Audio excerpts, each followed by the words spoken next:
What's good YouTube, Easy Now 1337 aka WAK Snow here today with another live commentary on the same day as all the other ones you've probably seen in the recent weeks, or I may put this one up first, who knows. Actually I think I might put this one up today, but when is today? Dun, dun, dun. I'm going to try and do a live commentary on how to grow your YouTube channel.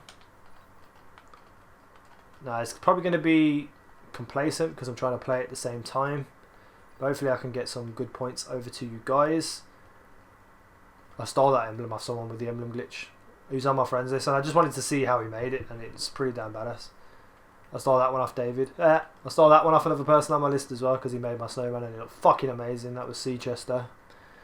Anyway, how to grow your YouTube if you're a smaller YouTube. Number one, you have to brand and advertise your channel. You have to have a logo, you have to have an intro and outro, you have to have watermarks, you have to look professional. YouTube is a business and you should treat it like a business, and a lot of people do. A lot of highly successful people on YouTube do treat theirs as a oh my god, how did he hit me then? Oh shit, I'm dead. How am I not dead? How am I not dead? I was going to say.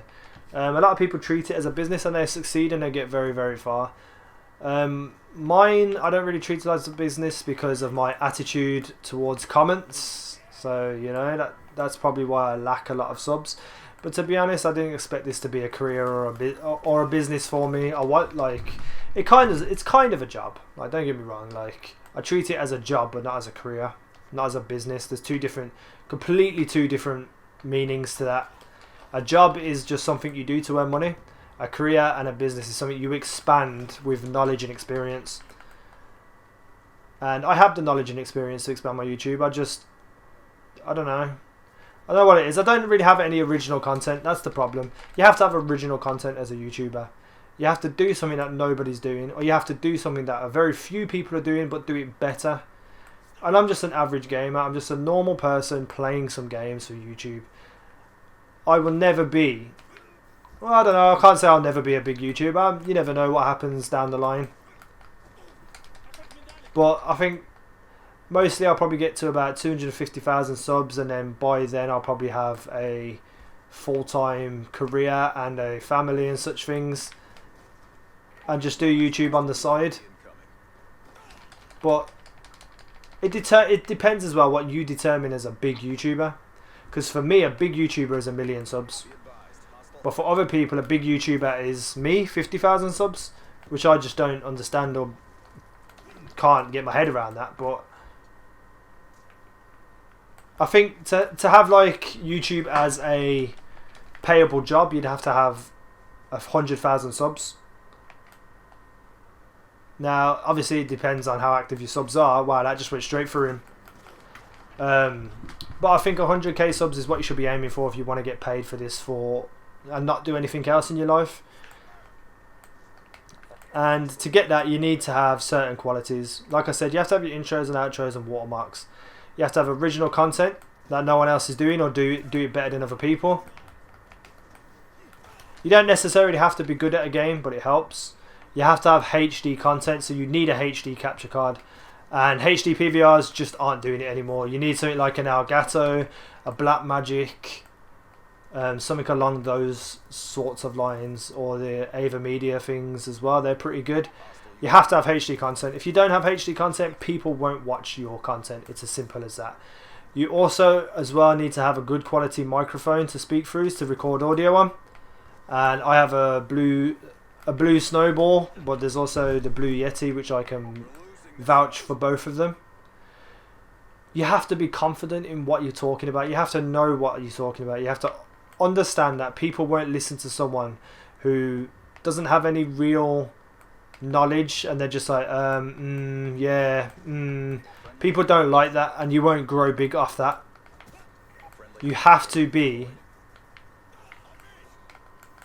somewhat confident in yourself and what you do. And if you can't, like, it's not something that comes easily, especially with YouTube. I'll get owned. Especially with YouTube commentaries. When you first start a YouTube commentary, you will be shit scared. Absolutely shit scared. You'll be breathing heavily. and all that stuff. Trust me, I went through it myself. My first commentary was abysmal. But now, because I've had 2 years of experience, I don't give a fuck anymore. I just say and I just speak and I just let it flow. I just let it happen. And it will get to that down the line. That will happen. That will come. But you have to have some form of confidence to do it in the first place. You have to be like, I can do this. You know what I mean? You can't just pick up a microphone and start speaking and think it's going to turn out okay. You have to believe in yourself that you can do it. And I had that belief in myself. And then it grew with the... Wow, that went through his face. It grew with the confidence I gained from the support of people watching my content. So if you want to be big on YouTube, just follow those few points that I said. There's obviously more like to grow it in the sense of subs counts and views. We'd have to be networking, which means going on Twitter, following people who are YouTubers of your size, of what you like, what you agree with, the games you play, anything that's similar to you and your content. Follow those sorts of people, support their content, like their content, comment on their content, let them know that you are doing this on their content, and hopefully they will return the favor with you. If you can get into a group of people, let's say 10 people who are all your size sub channels, and you all help each other, give each other shout outs, you're all going to grow from that. That's what me and David are doing with Whack and We Are Knifers.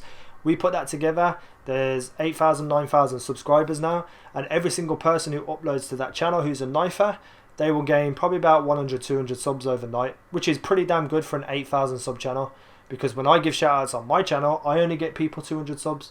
So to put together people who are the same sort of content, the same sort of people who get on, people who can entertain together, same sort of sub counts and such things, put them all together, all will help each other and you will go far.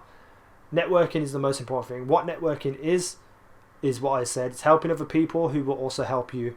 Don't just help people who won't help you, who are selfish, because you won't get anywhere with them and you're just going to help them grow. So you have to find those few people who will support your content and you can support theirs. Me and David do it. Me and the Hovis man do it. Me and Eddie the Chump do it, but Eddie the Chump isn't really a prolific uploader. And all that good stuff. Let's see if I can get across that. But one thing I must say about YouTube, it's probably the hardest thing you'll ever do in your life, especially now, because there's so many YouTubers coming out now, because so many people want to be the big cheese, you know what I mean? So many people want to be that big YouTuber, that generically the same content is being released by multiple people. So what does that mean? It means that people aren't going to watch these generic commentators. Now, I am a generic commentator, but I have an edge. I just say things how they are. I'm just truthful. I use my life experience and wisdom to help people, and that gives me a little bit of an edge. But as you can see, it doesn't help me grow massively because I'm only at 58,000 subs. Oh, that went through his head. So, you know, it's just trial and error. You have to do things, you have to try things, try new series, try new ideas, and just gauge a response from people and see what people like, see what people want. Oh, I tried to get that through the window. Bitch. Get fucking owned. Is there a guy coming behind me? I think there is. Bastard. But yeah, I know this is a bit of a scattered content 'cause it's pretty hard to play and talk at the same time. But if there's anything else you want to know about YouTube, I'll try and answer it. I'm pretty sure I know. Oh shit! Wow, how did I get away from that? Oh, and one more thing before I log off. An important thing is how to title your videos. Now, if you go and watch someone like CNanners, go and watch CNanners and look at how he titles his videos. Everything he puts at the start of his titles, he has the most interesting thing, the most weirdest titles, anything, the funniest, anything to attract you in, and then the rest of the title can be filled with anything, what game you're playing or whatever. But titling it is probably the most important thing, how to title, because if you just put up, oh, Black Ops 2 live commentary 50/1, people already know what it is, and then they don't need to watch it because they know it's a live commentary and you're 50 to 1.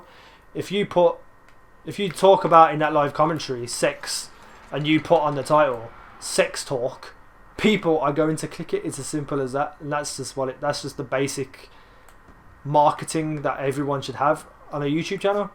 And last but not least, thumbnails. You have to be good at thumbnails, or know somebody who's good at thumbnails. You have to have attractive, colourful thumbnails that stand out with big fat writing on, so people can read the writing on the smaller thumbnail. So that's if you want to do them sort of thumbnails that way. Again, if you look at someone like CNanners, his thumbnails are second to none on YouTube. He has the best thumbnails on YouTube. It's as simple as that, because all he does every single day is put his face on the thumbnail in funny ways. And I know I'm bigging up CNanners a lot here, but I really love his content. He's just a good person with good content and knows how to play the game and deserves everything he has. And you can be that way too. It's just a long time. Back in the day, you could start a YouTube and you could possibly get big with the right sort of shout outs and the right sort of exposure in probably about 2 months. Now it would probably be about 3 years before you could get anywhere on YouTube, and that's with you being unique as well. It's the most disheartening thing in the world, and that's the worst thing. YouTube crushes the strongest of people. It's crushed me many of times, and I've wanted to quit many of times, and I have thought about quitting genuinely, not just me saying it for the laughs or the jokes, because it's just disheartening especially when something like YouTube's broken and it's not counting views properly, and then you've worked hard on this video all day, you upload it and it gets shit views, and you just think, what's the point? And that's a natural thing of YouTube, and if you start a YouTube or you're growing a YouTube now, it's something you're going to have to get used to, believe me. Oh, he tomahawked me, you bastard. So yeah, you have to HD content, recorded, good quality audio, confident in yourself and your commentaries, branded logos and intros and outros, great thumbnails, colourful thumbnails that stand out, clever marketed titles that really attract people in. What else did I talk about? Oh, grouping up with other people of a similar size or similar content. Wow, how did I miss that? All these things are very important. If you can get shout out from bigger YouTubers, obviously that's really going to help. How? That's obviously really going to help, because, you know, big shout outs help, and even if you only get 100 or 200 subs from a big shout out, it's still 100, 200 subs you never had before. Don't be disheartened by your sub count as well, because sub count is a tricky thing, a very tricky thing, because of the fact that you don't have active subs. You don't have... Oh, if I'd hit him then I'd have screamed. You don't have all active subs. You have a certain size, like say you got 100,000, 70,000 of them might be active, or 10 of them could be active, you know what I mean? It just depends on you and your content and your channel. My channel, I'm 58,000, I would say about 3,000 on average is active. And then you see, people see this sub count, and then they see my active subs, and they say that I botted my subs, and it's not true. It's just active subs. So sub count you shouldn't look at. You should only see it as an achievement to get to a certain milestone. So once you get to 50,000, you say, yeah, I'm at 50,000, but then you don't base your whole channel on having 50,000 subs, because if you're there saying, oh, I've got 50,000 subs, but you're only getting 3,000 views, you're going to think to yourself, well, my content must be shit. It's going to be psychologically damaging to you, because you'll be like, my content's shit, nobody wants to watch it, that's why only 3,000 views, blah de blah de blah. But that's YouTube in a whole. That's YouTube in a nutshell. That's how it works. That's how things happen. You have active subs and you have a lot of inactive subs. Most are dead subs, most are inactive accounts. So it's just something you have to take on board before you start trying to grow your YouTube. I can't really think of anything else off the top of my head. This wasn't planned, this commentary. I just thought I might as well do it. But those, I think, are the most important things, and I hope you enjoyed that. I know it was a bit long. I hope you kept up, and I hope you enjoyed the gameplay. If you did, like and favourite. If I helped you out, like and favourite. Leave your comments and views on things that you think would help other people grow their YouTube. But that's me done for today. Peace out. Take care.